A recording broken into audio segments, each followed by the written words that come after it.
2022 жыл мемлекет басшысының жарлығымен балалар жылы деп аталған болатын. Соңғы 3 жылда қорымыздың атынан туылғаннан мүмкіндігі шектеулі, бірақ өте талантты ерекше жандарымызды қолдап келеміз. Мысалы, Кенжебек деген Нұрдолда әнші балапандарыңыз күн көрісін такси арқылы тауып жүрген емізулі баласымен анаға біз қорымыздың атынан пәтер сыйлаймыз Астана қаласынан.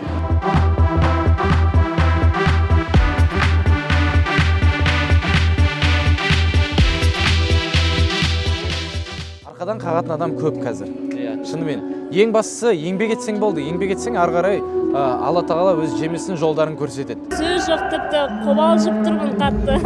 Секіріп ұшып кетуге дайын.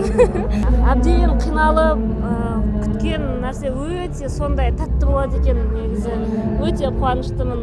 Мұңаймайтын, төмен басын салмайтын бақытты балалар көп болса екен, әр отбасына шын жүректен бақыт тілегім келеді. Балаларымыз аман болсын.